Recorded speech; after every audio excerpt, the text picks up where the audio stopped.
ሰላም ውድ ቻናላችን ቤተሰቦች እንዴት ከርማችኋል? ዛሬም እንደተለመደው እንግዲህ በሌላ ፕሮግራም ተመልሼ መጥቻለሁ።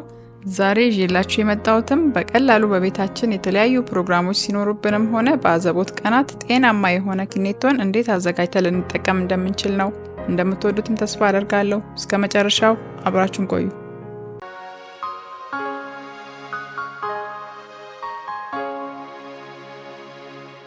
ይሄንን ኪኔቶ ለማዘጋጀት የሚያስፈልጉን ግብአቶች ግማሽ ኪሎ ገብስ፣ 2 ኩባያ ስኳር፣ 4 ሊትር ውሃና ሎሚ ናቸው። ስራችንን ስንጀምርም ያዘጋጀነውን ገብስ ከገበያ ስንገዛው አቧራ ሊኖረው ስለሚችል በንጹህ ውሃ በደንብ አድርገን እናጥበዋለን።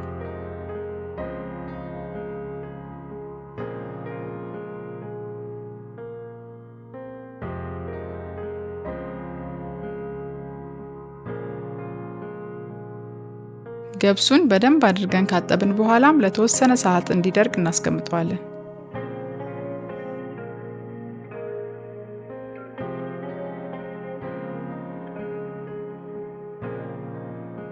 በመቀጠልም መጥበሻችንን ወይም ምጣዳችንን በበቂ ሁኔታ ካጋልን በኋላ የደረቀውን ገብስ አምጥተን በምትመለከቱት መልኩ ቡናማ ቀለም እስኪይዝልን ድረስ እያገላበጥን እንቆለዋለን።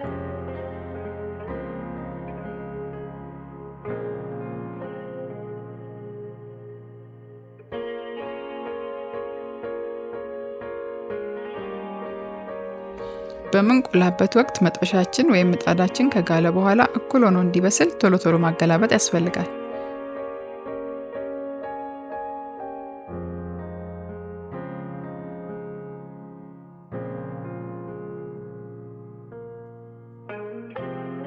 ገብሳችን የምትመለከቱት አይነት ቀለም ሲይዝልን ከእሳት ላይ እናወርደዋለን።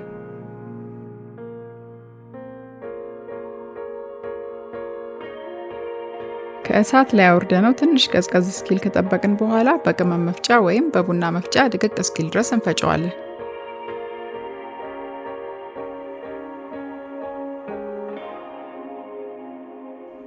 እነዚህን መፍጫዎች በቅርባችን ማግኘት የማንችል ከሆነ የገብሱን መጠን ከፍ አድርገን ወፍጮ ቤት ማስፈጨት እንችላለን።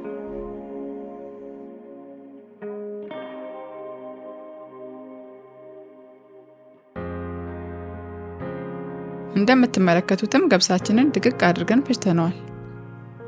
እሱን እንደጨረስንም 4 ሊትር ውሃ መያዝ የሚችል ዕቃ ውስጥ ንጹህ ውሃ ከጨመርን በኋላ ፈጭተን ያዘጋጀነውን ገብስ እንጨምራለን።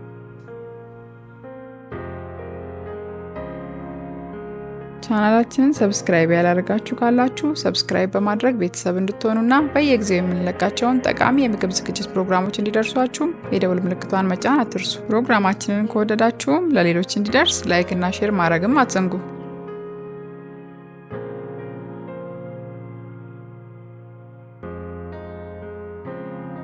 ገብሱን ወደ ውሃው ከጨመርን በኋላ በምትመለከቱት መልኩ እናዋህደዋለን።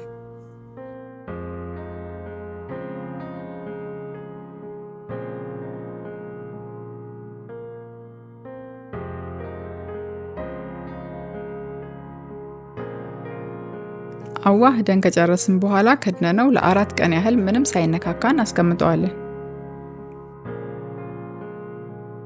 ከ4 ቀናት በኋላም ጥንስሱን ስንከፍተው በምትመለከቱት መልኩ ተብላልቶ እናገኘዋለን።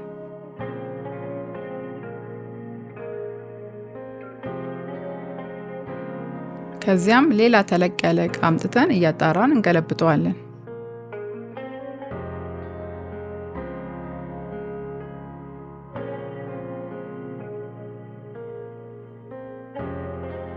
እሱን እንደጨረስንም ድስታችንን ወይም መጥበሻችንን እሳት ላይ ጥደን 2 ኩባያ ስኳር በምትመለከቱት መልኩ ጨምረን እናቀልጣለን።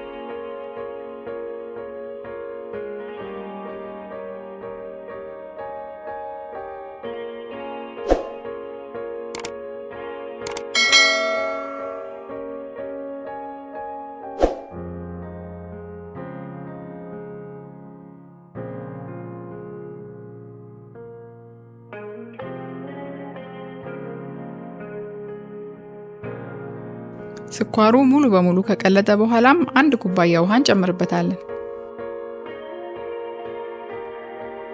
ይህንንም የምናደርገው ስኳሩ ከእሳቱ በሚወርድበት ወቅት እንደቀለጠ እንዲቆይልን ነው።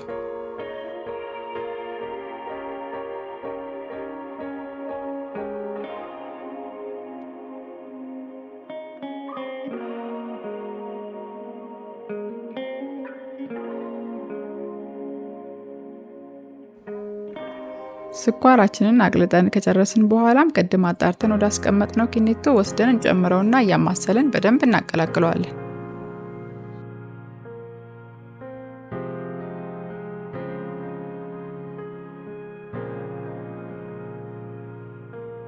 ኪኔቶአችንን ከቀላቀልነው በኋላም እንዲፈላ ለ2 ቀናት ያህል ከድነነው እናስቀምጠዋለን።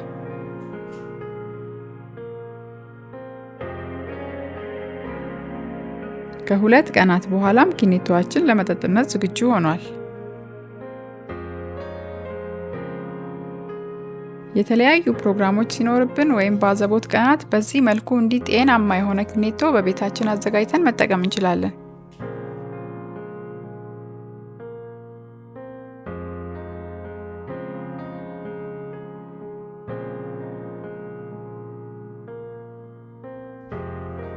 የዛሬውን ፕሮግራማችንን እንግዲህ በዚሁ አጠናቀናል። ዛሬ ለመጀመሪያ ጊዜ ወደ ቻናላችን የመጣችሁ በቀጣይም የምንለቃቸውን የምግብ ዝግጅት ፕሮግራሞች እንዲደርሷችሁ ሰብስክራይብ ማድረግና የደውል ምልክቷን መጫን እንዲሁም ፕሮግራማችን ለሌሎች ሰዎች እንዲደርስ ላይክ እና ሼር ማድረግ አትርሱ። በቀጣይ በሌላ ፕሮግራም እስክንገናኝ ሁላችንም በያለንበት ቸርን ሰንብት።